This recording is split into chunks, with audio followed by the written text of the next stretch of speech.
Excelentísimas autoridades, distinguidos colegas, señoras y señores, buenos días allá, buenas tardes aquí desde España. Bueno, lo primero es agradecer profundamente, me siento muy honrado de estar aquí compartiendo esta intervención con todos ustedes y agradezco también la invitación a la organización y en concreto al profesor Mayor. El objetivo de mi intervención va a ser analizar el impacto y consecuencias de la Carta de Derechos Digitales de España. He organizado mi intervención en 6 apartados. Primero, punto de partida, el reconocimiento de los derechos fundamentales. 2, ¿qué son los derechos digitales? 3, la regulación constitucional. 4, el título 10º de nuestra Ley Orgánica de Protección de Datos y Garantía de los Derechos Digitales. 5, la Carta de Derechos Digitales de España. Y 6, ¿para qué sirve la Carta? El punto de partida es el reconocimiento de los derechos fundamentales. ¿Qué son los derechos fundamentales? Son todos los derechos humanos reconocidos y dotados de una garantía específica en la Constitución. Así lo hace el título primero de nuestra Constitución de 1978, aunque hay derechos en otras partes del texto constitucional. Por ejemplo, el derecho al uso del castellano en el artículo 3 o el derecho al ejercicio de la iniciativa legislativa popular en el artículo 87. Como todos sabemos, los derechos fundamentales tienen una importancia capital en la teoría del Estado y de Derecho. ¿Por qué? Por 2 razones. Primera, porque garantizan un estatus jurídico o la libertad en un ámbito de existencia. Pensemos, por ejemplo, en el derecho a la vida o la libertad ideológica, religiosa y de culto. Y segunda, son los derechos fundamentales elemento fundamental en el ordenamiento jurídico e imponen a los poderes públicos obligaciones, deberes y políticas públicas. Por ejemplo, regular el habeas corpus en el artículo 17 o disponer de una red de centros educativos públicos y gratuitos en el 27. También sabemos que su reconocimiento universal es un fenómeno relativamente reciente. Se produce con la aparición del Estado constitucional que se consolida en Europa tras la Revolución Francesa, magistralmente estudiada entre nosotros por el profesor García de Enterrier. Hasta la Revolución Francesa, los derechos de los ciudadanos solo se reconocían a clases sociales o corporaciones determinadas y privilegiadas. Pensemos, por ejemplo, en la lucha por el voto femenino o en la libertad de comercio e industria. Doctrinalmente, hasta los siglos XVI y XVII no aparecen ensayos para asentarlos en la teoría filosófica que luego asumirá la práctica política. Recordemos aquí los ensayos de Wolff, de Locke, de Pufendorf, de Rousseau o Kant, sin olvidar las aportaciones del dominico Francisco de Vitoria, el padre Bartolomé de las Casas o de finos juristas como Vázquez de Menchaca o Suárez. Jurídicamente, y con precedentes en algunas declaraciones inglesas y norteamericanas, el primer reconocimiento jurídico general lo hizo la Declaración Francesa de los Derechos del Hombre y del Ciudadano de 26 de agosto de 1789. No obstante, la Declaración Francesa quedó mucho tiempo en papel mojado porque necesitaba desarrollo del legislador ordinario. Luego, las declaraciones de derechos se incorporan a los textos constitucionales y podemos distinguir 2 partes. La parte dogmática, es decir, la tabla de derechos y la parte orgánica, los poderes del Estado. El inicio del siglo XX nos trajo los derechos sociales en la Constitución alemana de Weimar de 1919 y en la española de 1931. Los crímenes de guerra, tras la Segunda Guerra Mundial, llevaron a Naciones Unidas a afirmar el reconocimiento y el respeto de los derechos en el ámbito internacional. Es la etapa de la internacionalización de los derechos. Como recordarán, aquí se sitúa la Declaración Universal de los Derechos Humanos de 1948, completada en 1966 con los pactos internacionales de derechos civiles y políticos y de derechos económicos, sociales y culturales. A mediados del siglo XX se generaliza un sistema jurídico de garantías completas, se produce con los tribunales constitucionales y con el Tribunal Europeo de Derechos Humanos. También la Unión Europea asume este compromiso. Primero lo hizo la jurisprudencia del hoy Tribunal de Justicia de la Unión y luego la Carta de los Derechos Fundamentales de la Unión Europea. Finalmente, se produce la regionalización de las declaraciones de derechos.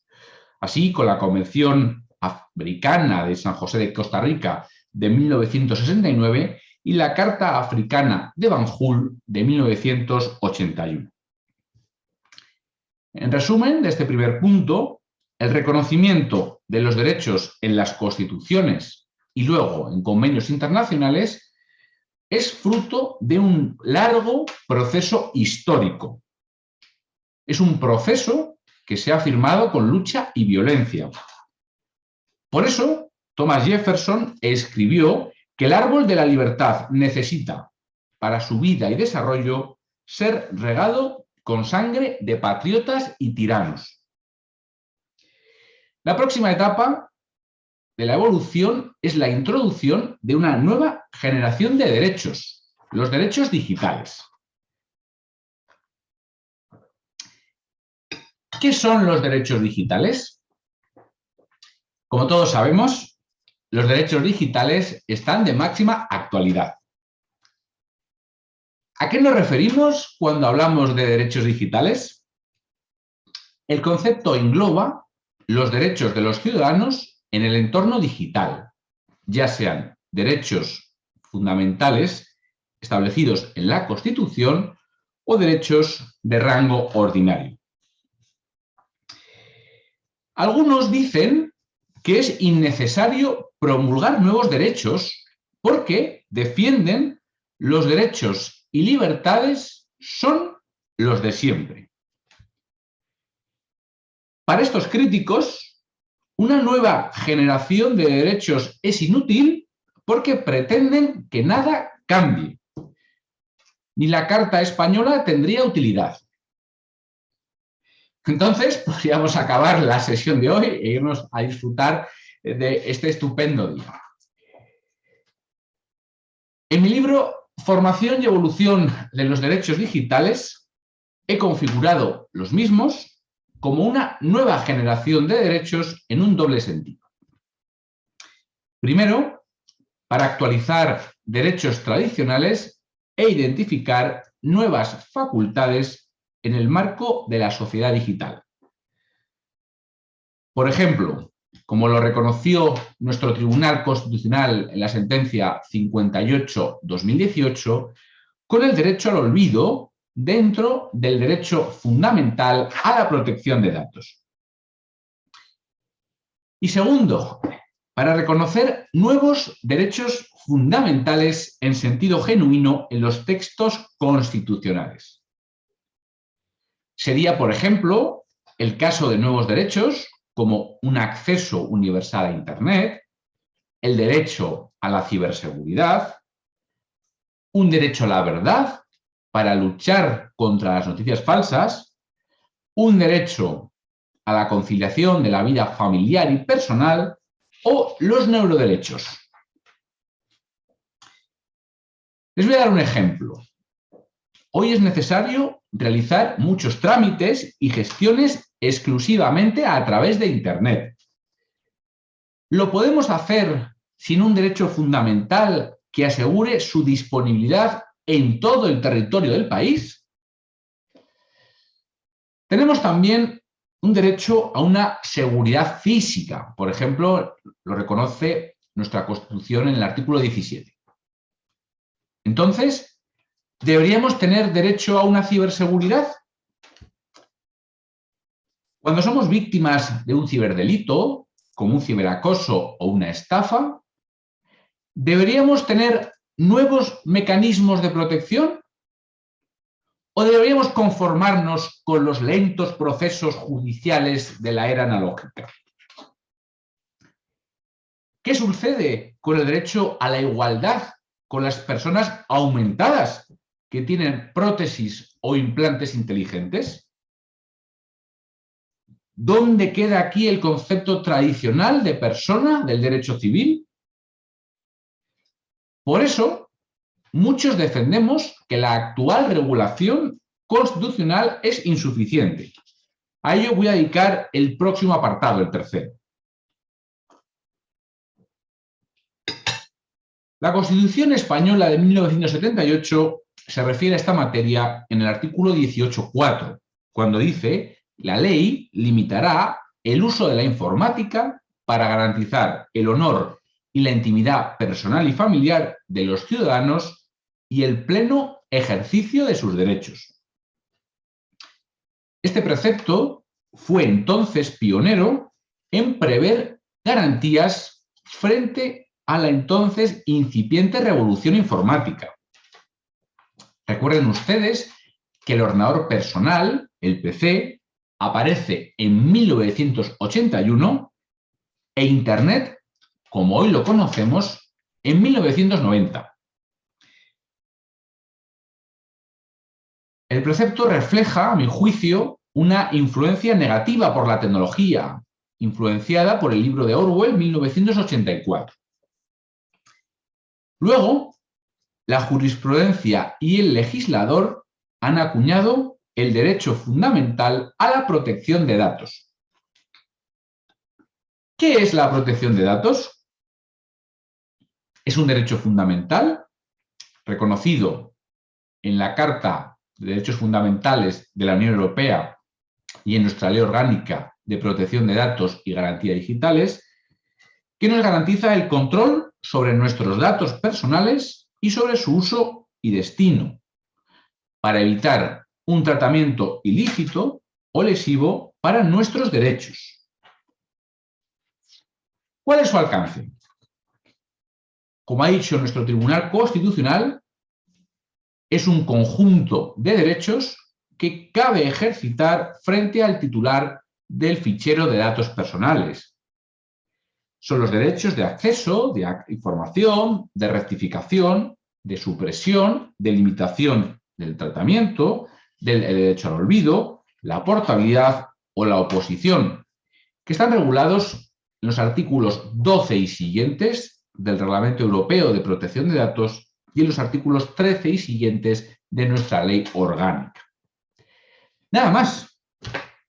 Por eso, algunos autores hemos defendido que esta cobertura constitucional es insuficiente para tutelar los riesgos y las amenazas de la sociedad digital. Así ocurre, por ejemplo, con la libertad de expresión en Internet, el comercio electrónico, la responsabilidad de las plataformas, el sistema educativo, las relaciones de trabajo, la administración electrónica, la robótica, la inteligencia artificial, el Internet de las cosas, blockchain o las neurociencias, entre otros puntos. Por eso, creo imprescindible una nueva generación de derechos, los derechos digitales. Así ya ha sucedido en la historia. Los derechos no aparecen todos de una vez. De ahí la clasificación de las generaciones de derechos a las que habría sumar ahora una nueva generación, los derechos 5G o derechos digitales. Y también lo ha entendido así nuestro legislador con el título 10º de la Ley Orgánica de Protección de Datos y Garantía de los Derechos Digitales, a la que me voy a referir ahora en el apartado 4 de mi exposición. En 2018, en España se estaba tramitando una nueva Ley Orgánica de Protección de Datos para incorporar en nuestro derecho el Reglamento Europeo de Protección de Datos y sustituir a la anterior Ley Orgánica de Protección de Datos del año 99. En la tramitación parlamentaria se introdujo un nuevo título, el título 10º, titulado Garantía de los Derechos Digitales. Fue una importante novedad en los derechos comparados. Con su promulgación, España fue el primer país europeo en regular jurídicamente los derechos digitales y expresó el compromiso de España en el reconocimiento y garantía de los derechos digitales. ¿A qué responde este título 10º? Lo indica el legislador en la exposición de motivos, subrayando dos cosas muy importantes. Primero, que reconoce y garantiza un elenco de derechos digitales para los ciudadanos. Y segundo, que lo hace en espera de la necesaria reforma constitucional. ¿Cuál es el contenido de este título 10º?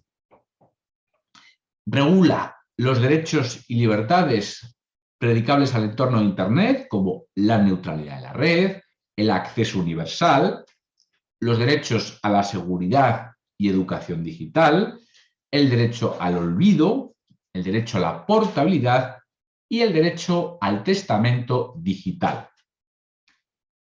Novedad importante fue también el derecho a la desconexión digital, el uso de dispositivos digitales en el ámbito laboral, la protección de los menores en Internet y también la aclaración de informaciones en medios de comunicación digitales. Ahora bien, el título 10º es un primer paso en la materia de los derechos digitales. Como he analizado en extenso en otras publicaciones, a veces no tiene buena técnica normativa. Pero ha sido un paso muy relevante para actualizar nuestro ordenamiento jurídico a la era digital. El paso siguiente se ha producido con la Carta de Derechos Digitales de España, a la que me voy a referir seguidamente en el apartado 5º de mi exposición. Como bien sabéis, estamos inmersos en procesos de transformación digital que provocan cambios, nuevos escenarios, oportunidades, conflictos y también desazón en los ciudadanos. La sociedad exige que el derecho se adapte. La sociedad pide constituciones digitales o cartas de derechos digitales, que incluso son propuestas desde organizaciones internacionales o la sociedad civil. En junio de 2020, nuestro gobierno creó un grupo de expertos, al cual pertenezco, para elaborar una Carta de Derechos Digitales para España. Frente a otras iniciativas, la Carta ha tenido una larga maduración. Y además, nuestra Carta ha tenido un doble proceso de participación de la ciudadanía. Uno, antes de redactarse, hicimos una consulta pública previa sobre los aspectos que deberíamos abordar. Y otra, una vez que redactamos el borrador inicial, se sometió a una nueva audiencia pública donde recibimos más de 200 alegaciones. El grupo de expertos elevamos el texto al gobierno en mayo del año pasado y tras los cambios introducidos por los ministerios, el gobierno adoptó oficialmente el texto en junio de 2021. ¿Cuál es su contenido? La carta se estructura en 6 títulos. El título primero, Derechos de Libertad, incluye primero el derecho a la identidad en el entorno digital. La Constitución Española de 1978 no reconoce un derecho a la identidad. La Carta dice que está determinado por el nombre y los demás elementos que lo configuran de acuerdo con el ordenamiento jurídico. Reconoce la Carta que podemos gestionar los atributos y acreditaciones. Por eso dice la Carta que la identidad no podrá ser controlada, manipulada o suplantada por terceros contra la voluntad de la persona. Opino que se trata de un derecho complejo de definir y de diferenciar. Por eso el profesor Rodotà dijo que el problema de la identidad es un pozo profundísimo. En primer lugar, existe una identidad biológica que podríamos denominar identidad esencial o forense. Después tenemos en segundo lugar una identidad legal que se plasma en documentos como el Documento Nacional de Identidad, la Cédula de Identificación o el pasaporte. En tercer lugar está la identidad social, que es adjudicada por otros miembros de la sociedad. Como todos sabemos, la reputación de las personas tiene mayor importancia que el resto de identidades. Para algunas es incluso su modo de vida, como el caso de los influencers en las redes sociales. En cuarto lugar está la identidad digital. ¿Qué es la identidad digital? Aglutina todos los hechos y acontecimientos que cada persona ha realizado en su interacción con el mundo digital. Muchas veces no la construimos nosotros, sino terceros. ¿Quiénes? Los navegadores, las aplicaciones, los smartphones, las tabletas o los algoritmos. Para recuperar nuestro control se ha propuesto la llamada identidad digital soberana. La Unión Europea promueve la misma con un programa muy en fashion, el Programa de Infraestructuras Europeas de Servicios sobre Blockchain, conocido por las siglas en inglés ESBI. Como he desarrollado en mi manual de Derecho Digital, editado por Tirant Leblanc, el concepto de blockchain, cadena de bloques, tiene serias limitaciones. ¿Cuáles son estas limitaciones? No necesariamente cumple con las propiedades que publicita, ya que no es tan descentralizado como nos lo quieren hacer pintar, plantea problemas de sostenibilidad medioambiental por la cantidad de energía que consume y el análisis completo de toda la problemática de la identidad digital soberana sobre blockchain nos llevaría una sesión monográfica sobre ello. El siguiente derecho que reconoce la Carta es el derecho a la protección de datos.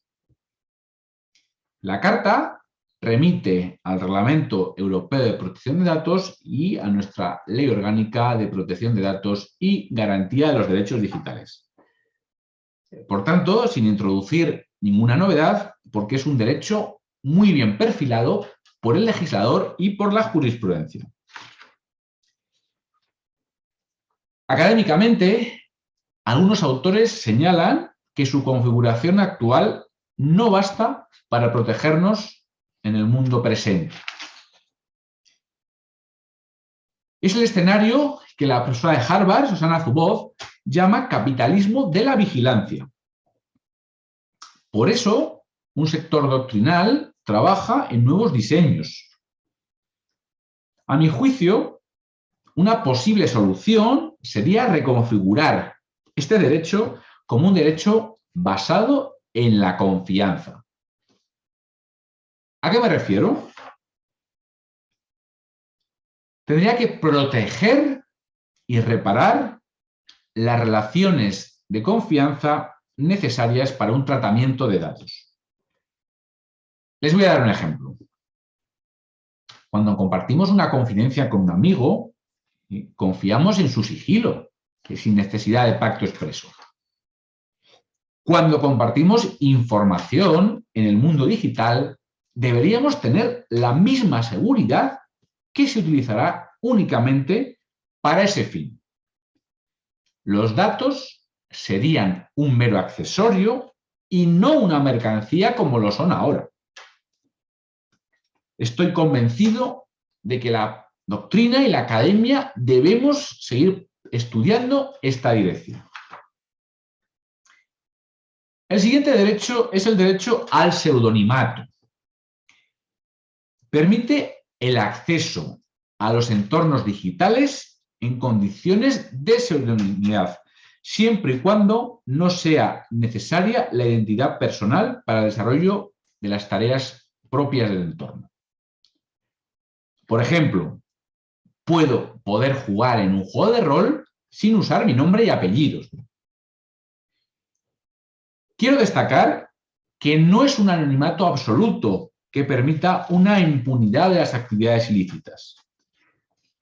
Por eso, la Carta añade que asegurará la posibilidad de reidentificar a las personas previa resolución judicial en los casos y con las garantías previstas en el ordenamiento jurídico. Tenemos después el derecho a no ser localizados y perfilados. ¿Qué supone este derecho? Que la localización y los análisis de personalidad o conducta que impliquen la toma de decisiones automatizadas o el perfilado de individuos únicamente podrán realizarse en los casos permitidos por la normativa en vigor y con las garantías previstas. La legislación vigente es insatisfactoria en este punto. En mi opinión, es un tema que debe resolverse a nivel de la Unión Europea. El artículo 22 del Reglamento Europeo de Protección de Datos se ocupa de las decisiones individuales automatizadas. Sin embargo, posee numerosas lagunas insuficientes que nos dejan en una posición de indefensión frente a ciertas técnicas de inteligencia artificial. Por eso, en la Unión Europea se está tramitando actualmente un reglamento jurídico que establecerá una regulación de la utilización de la inteligencia artificial en la Unión Europea. Después sigue el derecho a la ciberseguridad. ¿En qué consiste? Reconoce nuestro derecho a que los sistemas digitales que utilicemos para nuestras actividades o que traten nuestros datos posean las medidas de seguridad adecuadas para garantizar la integridad, la confidencialidad, la disponibilidad, la resiliencia de las actividades, la disponibilidad de los servicios. En definitiva, es un primer paso en la materia. No obstante, estoy profundamente convencido que necesitamos seguir avanzando en disponer de una policía que también garantice nuestra ciberseguridad. Poco a poco, los ciberdelitos van superando a los delitos físicos. En mi opinión, como dije en un artículo académico en 2003, llegará un momento en que prácticamente todos los delitos serán ciberdelitos. A renglón seguido tenemos el derecho a la herencia digital. Reconoce el derecho a la herencia digital de todos los bienes y derechos que fuere titular la persona fallecida. Y el legislador debe precisar los bienes y derechos de carácter digital, de naturaleza patrimonial, transmisibles por herencia, y los bienes de la personalidad que pueden ser objeto de defensa y de preservación post-mortem, y las personas llamadas a tal función. En realidad, como he expuesto en mi libro Formación y evolución de los derechos digitales, no hay una herencia analógica contrapuesta a una herencia digital. El artículo 659 de nuestro Código Civil, cuando habla de la herencia, incluye todos los bienes. Considero que se trata más bien del acceso y gestión post-mortem de ciertos servicios de la sociedad de la información. Además, en muchos activos digitales tenemos solamente un derecho de acceso o una licencia de uso.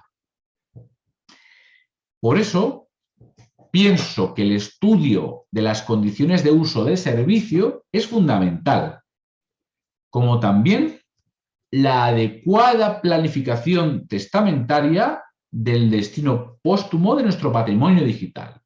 No solo licencias de películas o de canciones, sino pensemos también en criptoactivos o criptomonedas.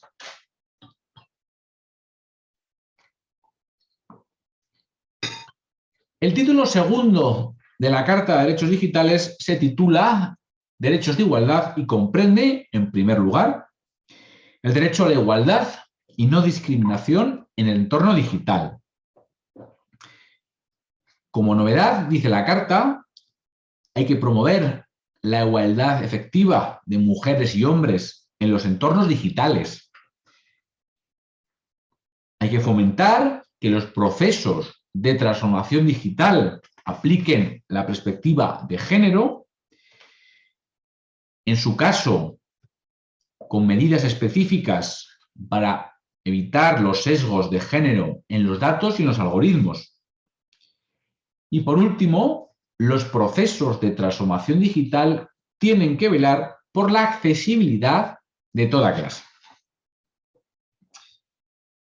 Después tenemos el derecho de acceso a Internet. La Carta remite al Servicio Universal de Telecomunicaciones que se regula en el derecho de las telecomunicaciones. Estoy convencido, y así lo he defendido en otros trabajos, que debe tratarse de un nuevo derecho fundamental establecido en la Constitución.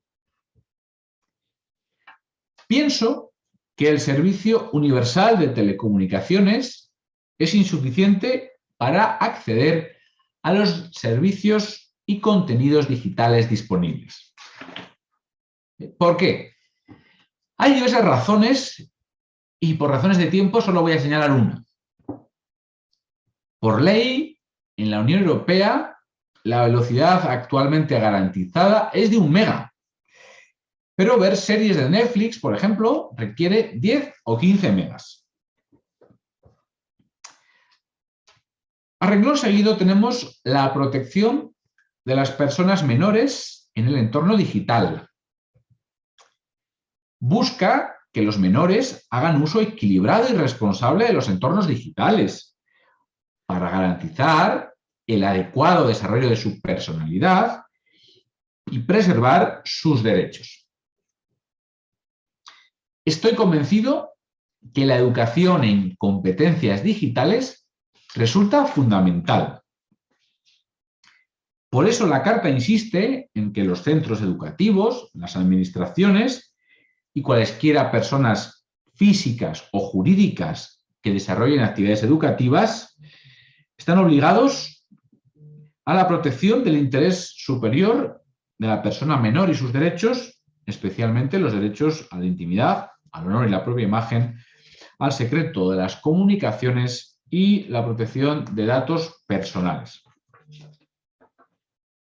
También nuestra Carta reconoce la tendencia comparada para garantizar y maximizar la capacidad de obrar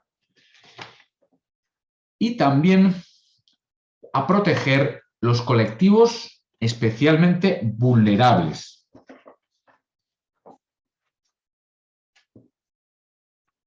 El siguiente derecho es la accesibilidad universal en el entorno digital. Protege a las personas con discapacidad, tanto desde el diseño de la tecnología como de los contenidos. También asegura que las condiciones legales del servicio sean accesibles y comprensibles y que los entornos digitales, especialmente los de las administraciones, permitan adecuadamente la participación de personas con discapacidad. En España, el decreto 1112-2018 establece la obligatoriedad de la accesibilidad de los sitios web y aplicaciones del sector público para las personas con discapacidad.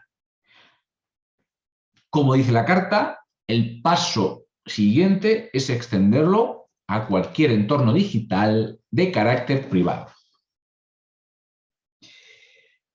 Después tenemos las brechas de acceso al entorno digital. La Carta promueve políticas públicas específicas para abordar las brechas de acceso, especialmente cuando afectan a mayores o a colectivos en riesgo de exclusión. ¿Cómo se logrará? Hay que atender a posibles riesgos y sesgos discriminatorios en materia de edad, nivel de autonomía, en grado de capacitación digital o en cualquier otra circunstancia personal y social mediante las pertinentes políticas públicas.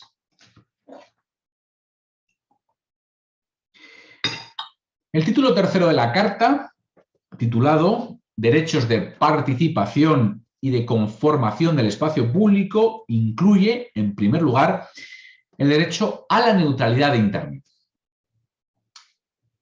Es uno de los grandes principios de funcionamiento de Internet. Y también, como desarrollé en mi libro Fundamentos del Derecho de Internet, es uno de los principios generales del derecho de Internet. Significa que los proveedores de acceso a Internet no pueden discriminar los datos que circulan por sus redes para privilegiar ciertos usos o servicios.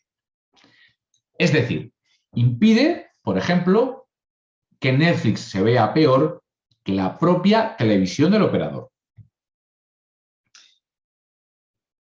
Plantea muchos problemas que exceden el objeto de mi intervención. Quiero subrayar que la neutralidad de Internet está en el origen de Internet y ha permitido la ola de innovación que hoy conocemos, desde las redes sociales hasta el coche autónomo.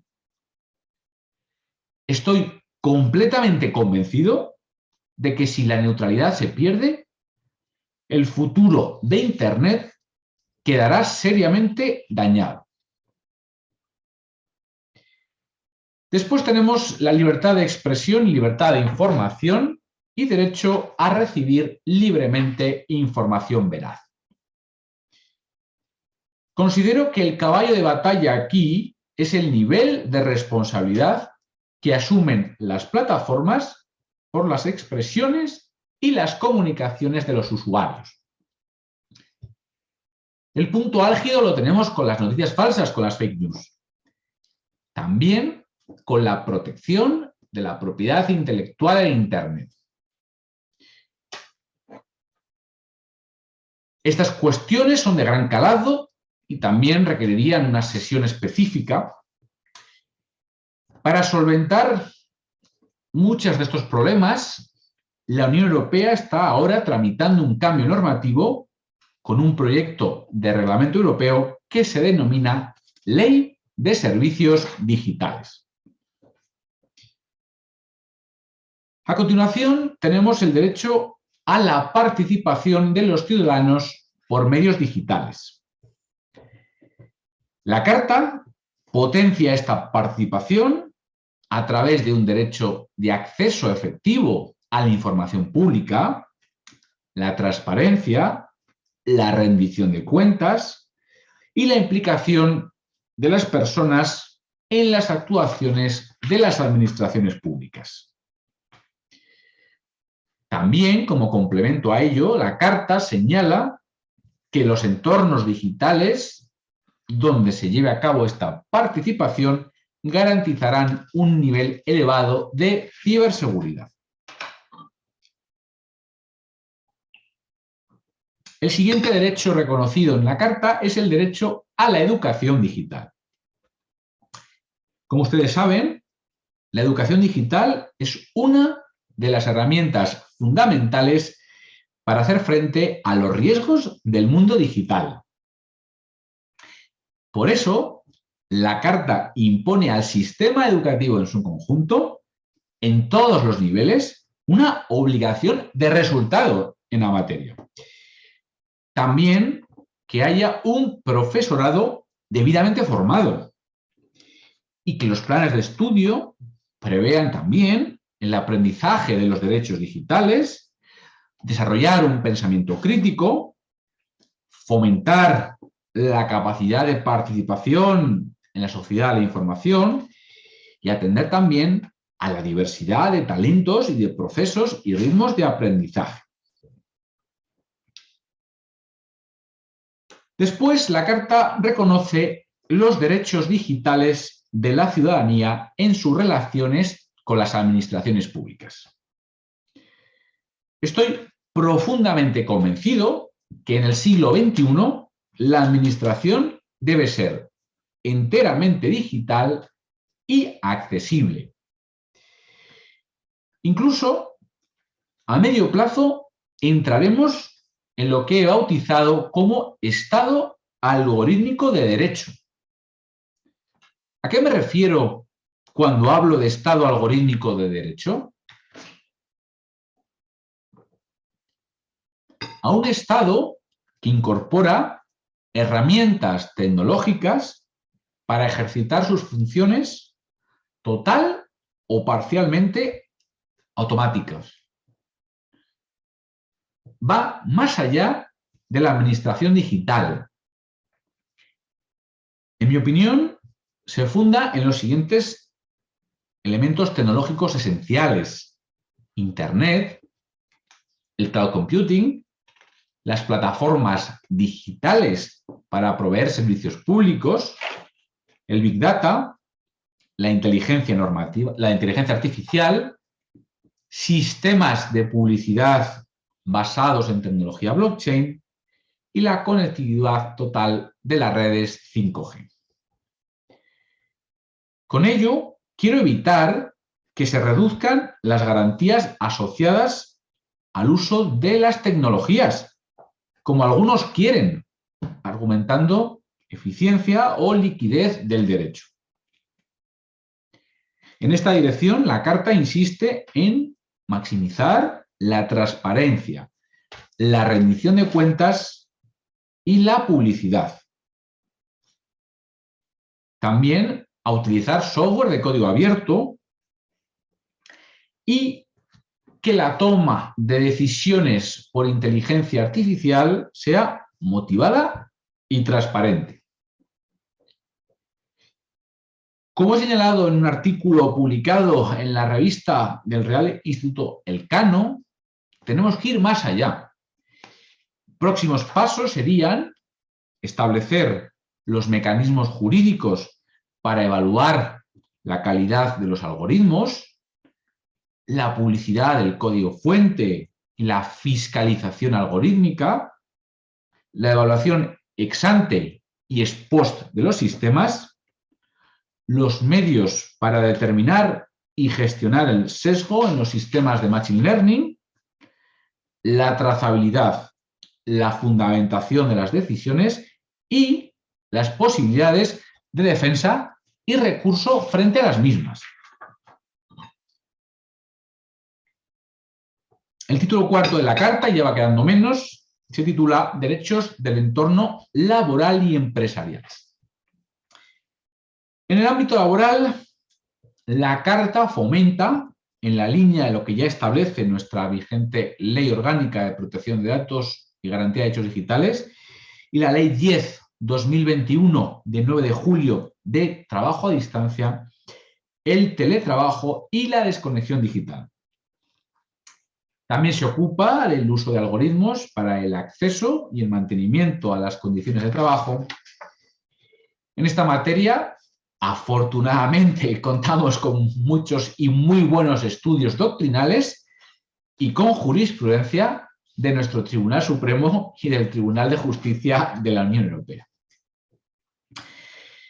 A renglón seguido, la Carta se ocupa de la empresa en el entorno digital. Quiere asegurar la libertad de empresa y la libre competencia. Señala la Carta que el desarrollo tecnológico y la transformación digital de las empresas debe respetar los derechos digitales de las personas y el legislador debe tener en cuenta los efectos sobre la competitividad de nuestras empresas al introducir nueva regulación y promover también la investigación, el desarrollo tecnológico y la innovación, el emprendimiento digital y el fomento de las capacidades de la sociedad para generar ciencia y tecnología nacionales, es decir, la soberanía tecnológica de los Estados. El título quinto, Derechos digitales en entornos específicos, incluye el derecho de acceso a datos con fines de archivo de interés público, fines de investigación científica o histórica, fines estadísticos y fines de innovación y desarrollo. El derecho a un desarrollo tecnológico sostenible. La protección a la salud en el entorno digital. La libertad de creación y el derecho de acceso a la cultura. Derechos ante la inteligencia artificial y derechos en el empleo de las neurotecnologías. Por razones de tiempo no me puedo extender a comentar sus aspectos más relevantes. Quiero destacar que nos hemos ocupado de los aspectos más novedosos como la regulación de la inteligencia artificial o los neuroderechos.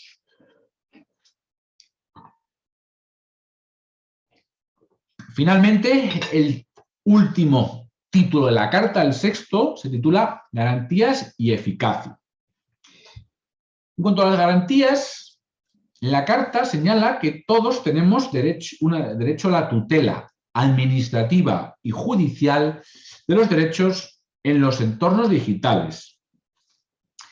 Señala la Carta que hay que promover mecanismos de autorregulación y control propio y procedimientos de resolución alternativa de conflictos, previendo incentivos adecuados para su utilización. Requiere también al Gobierno para que evalúe las leyes administrativas y procesales en vigor para determinar si son adecuadas al mundo digital y, si hace falta, proponer nuevas reformas para garantizar mejor los derechos digitales. Por último, eficacia. La Carta ordena al Gobierno adoptar las disposiciones legales para garantizar la eficacia de la Carta. Abordo ya el último punto de mi intervención, el punto sexto. ¿Para qué sirve la Carta? En mi opinión, la Carta tiene 5 finalidades principales. En primer lugar, es un documento de reflexión sobre los derechos vigentes y nuevos derechos a reconocer, como por ejemplo en materia de inteligencia artificial o neurociencias.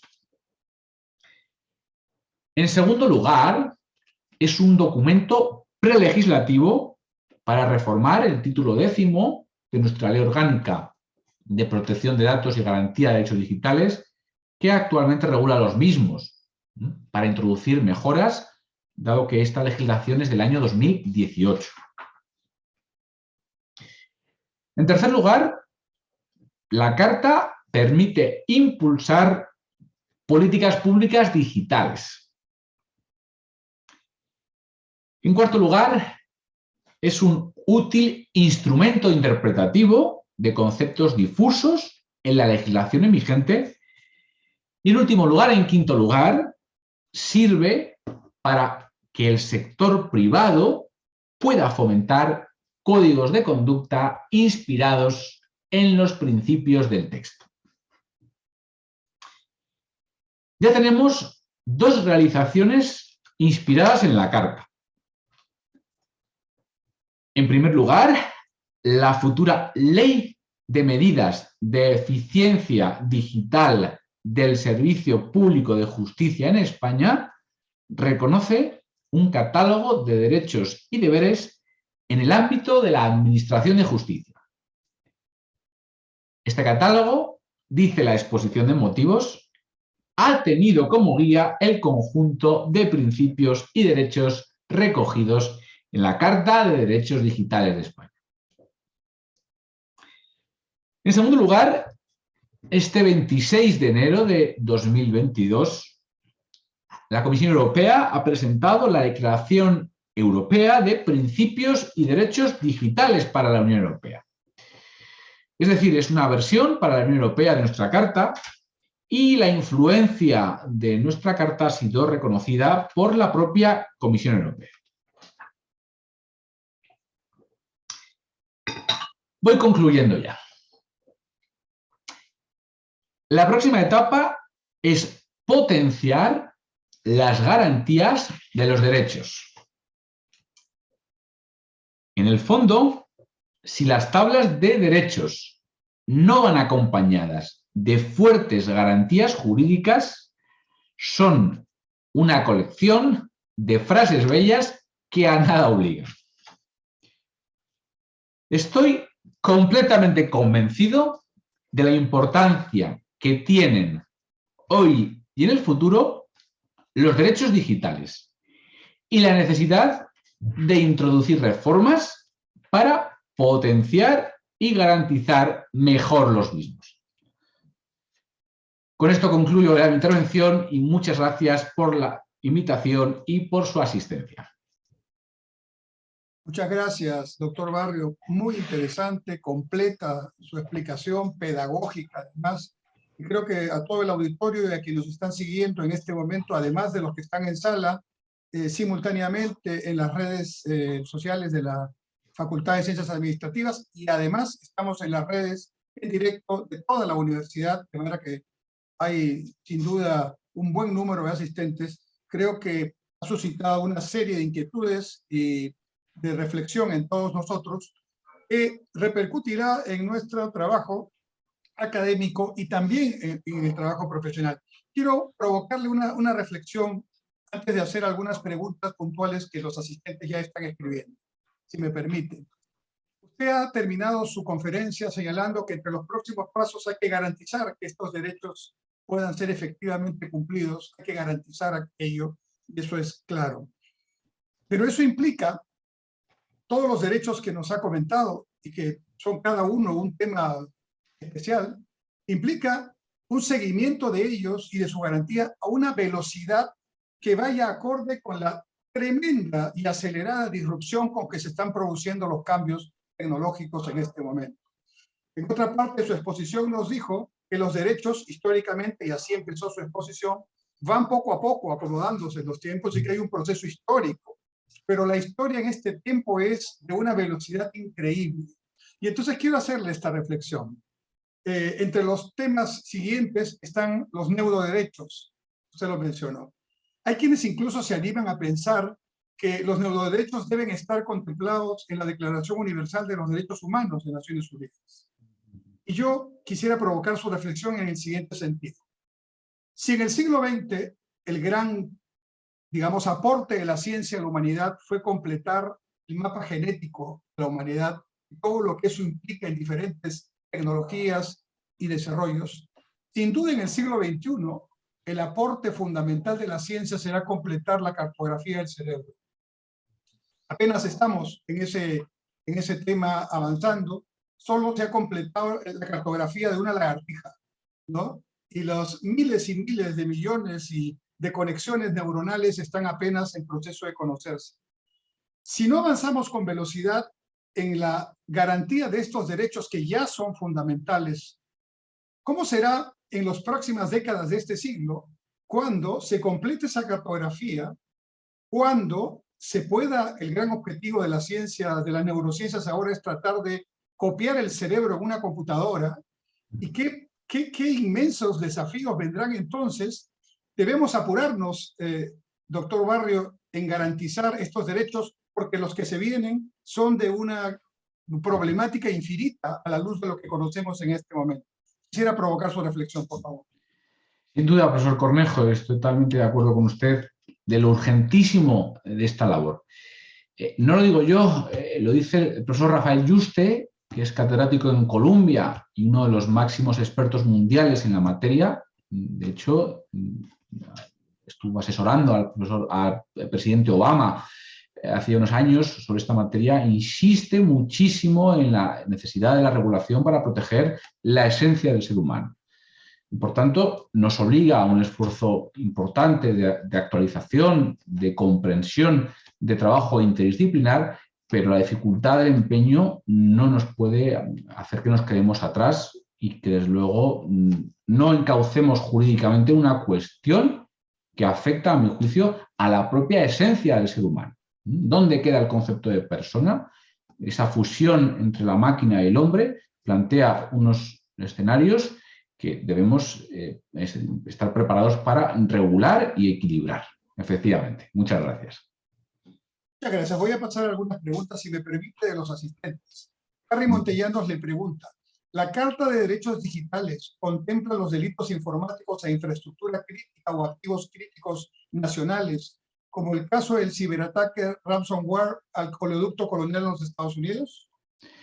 La Carta no lo contempla porque ya los contempla el Código Penal. Nuestro Código Penal prevé los delitos informáticos, entre los que se prevén los delitos de daños, no solo contra los equipos personales, sino también cuando son atacadas efectivamente infraestructuras estratégicas. Además, eso supone una circunstancia agravante.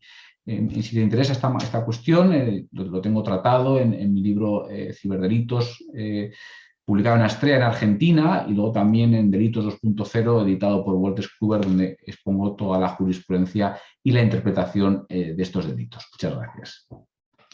Javier Cavada le pregunta: ¿cuáles son las medidas que contempla la legislación española respecto del Darknet o red oscura que garantiza la identidad de la persona en esta red?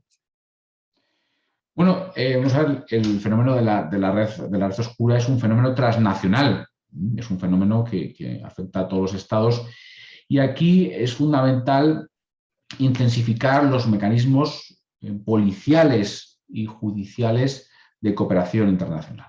Entonces, en la Unión Europea esto se está haciendo de dos maneras. Se está haciendo con un mandato ampliado a Europol, y por otra parte también está en proceso de discusión en las instituciones europeas una directiva y un reglamento para fortalecer estas capacidades de colaboración en sede de investigación y de enjuiciamiento de los ciberdelitos, para poder identificar en los casos de los cibercriminales que operan en la dark web, pues de forma coordinada, porque, insisto, estas actividades exceden de las capacidades de un solo Estado o incluso de una región como es la Unión Europea. Otro participante le pregunta: muy interesante este enfoque del derecho digital, pero ¿cuántos abogados digitales están preparados para afrontar este desafío? Bueno, en ello estamos trabajando. Efectivamente, el derecho digital, hasta hace unos años, como decía un buen amigo catedrático, me decía: Moisés, los que os dedicáis al derecho digital en España cabéis en un taxi, me decían. Afortunadamente, ya todos los despachos tienen, incluso las universidades tienen programas de especialización de derecho digital, porque cada vez las barreras y la convergencia entre el mundo físico y el mundo digital son evidentes. Entonces, no es que haga falta una especialización, que sí que es que incluso todos los abogados tienen que tener un mínimo conocimiento del derecho digital y de las herramientas legal tech, porque la cuestión desborda una especialización concreta. Pensemos, por ejemplo, pues en la inversión en criptoactivos. Los ciudadanos tienen que declarar los criptoactivos en la declaración de la renta y los abogados normales pues, tienen que prestar asesoramiento en estas materias. ¿O qué decir de las herramientas LegalTech que nos ayudan a todos los operadores jurídicos a ser más eficientes? Tenemos que conocerlas para ver cómo incorporamos, según nuestra organización, según nuestro trabajo y según nuestras necesidades, las herramientas que nos ayudan a ser mejores profesionales y a centrarnos en el valor añadido que ofrecemos a nuestros clientes.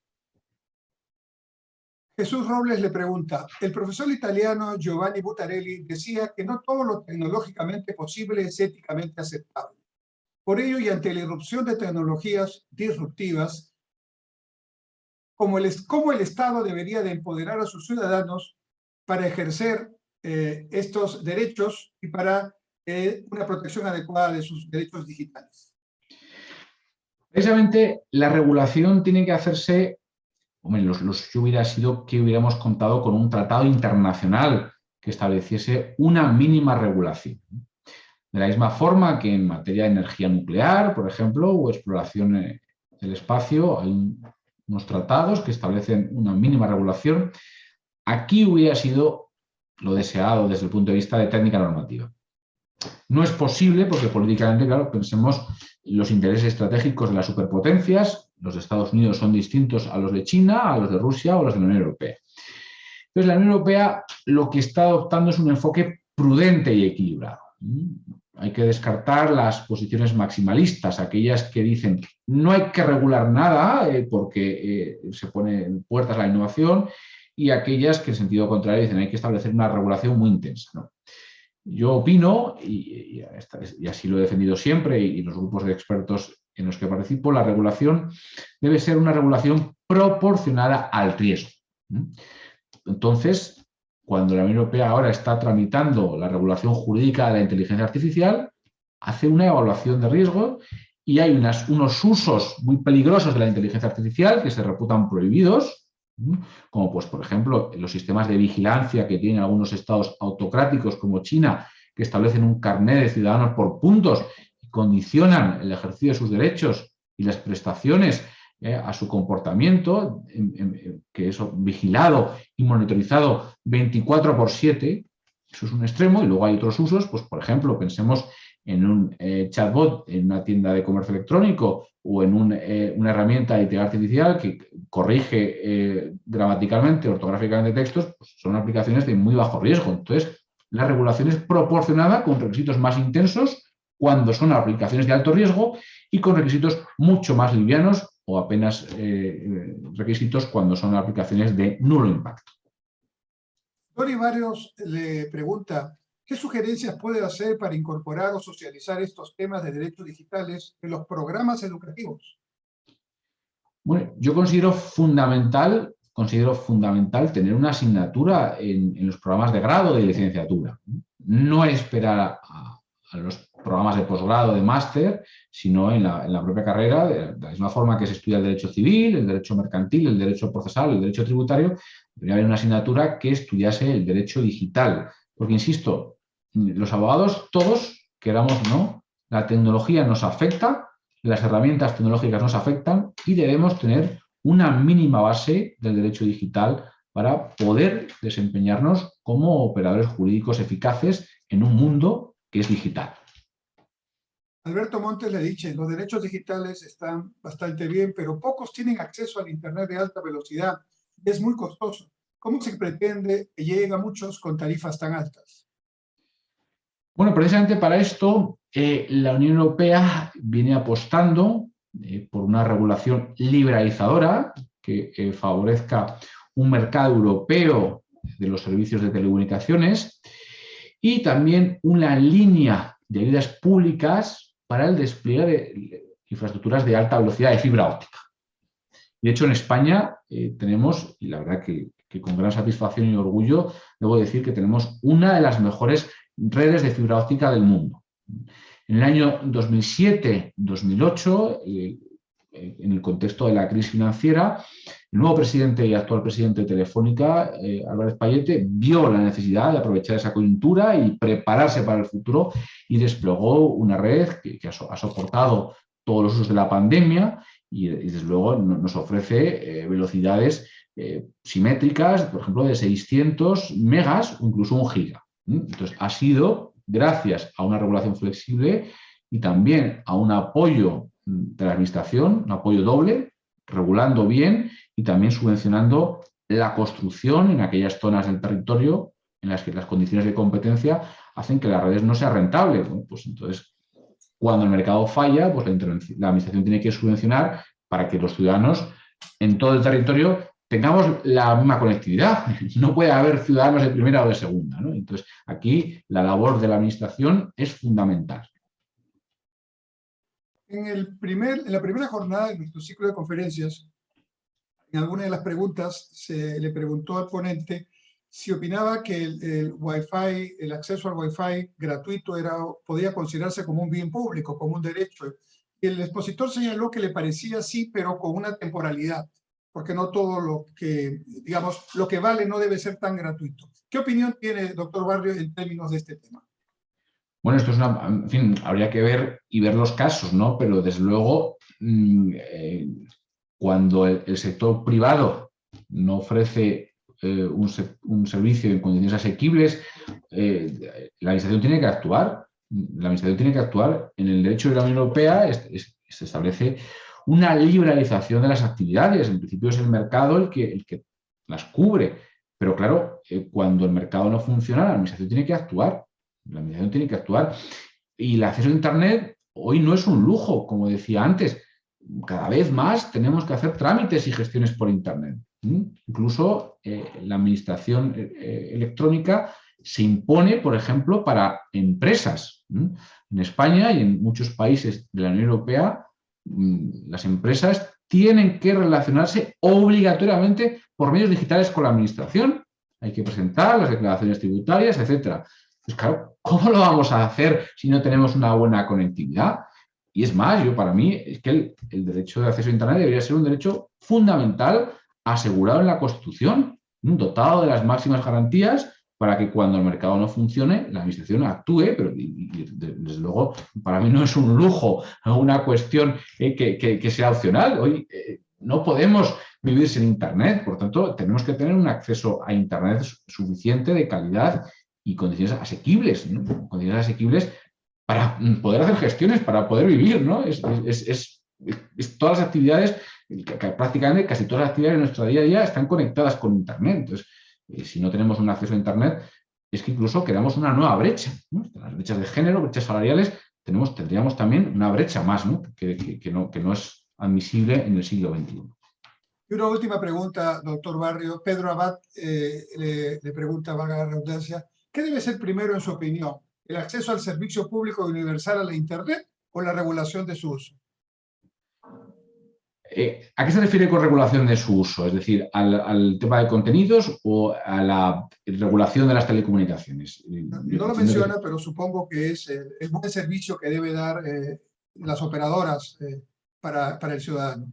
Bueno, esto tiene que ir en paralelo, es decir, de la misma forma que se promulga la legislación, tiene que ir acompañado por las correspondientes políticas públicas digitales para para reducir las trabas administrativas, para favorecer el despliegue de redes y para habilitar que la administración pueda supervisar la calidad, como sucede en la Unión Europea, pueda supervisar la adecuada prestación de los servicios y que en los puntos en los que el mercado no sea atractivo, pues la administración tendrá que subvencionar el servicio de acceso, porque como decía, es que en el siglo XXI Internet no es un producto de lujo, es un producto esencial y por tanto hay que combinar regulación con políticas públicas. Doctor Moisés Barrio, muchas gracias por su tiempo, por su exposición. Nos deja muchos temas para la reflexión. Hay más preguntas, pero el tiempo ya, digamos, ha transcurrido lo que habíamos planeado.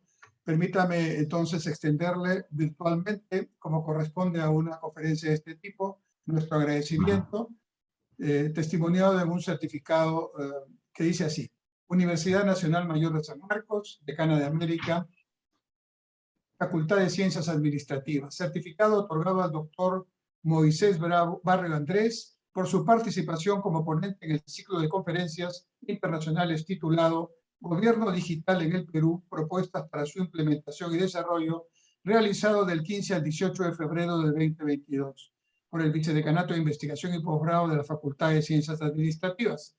Lima, 17 de febrero del 2022, firmado doctor Augusto Hidalgo Sánchez, decano de la Facultad de Ciencias Administrativas. Se lo haremos llegar inmediatamente a su correo también. Muchas gracias, doctor Barrio, y esperemos que podamos contar con usted en otra oportunidad. Un placer, mucho gusto y efectivamente esperamos que sigamos trabajando, que tenemos mucho camino que recorrer y es fundamental también este tipo de encuentros y de trabajo internacional e interdisciplinar. Muchas gracias, buenos días, buenas tardes desde España.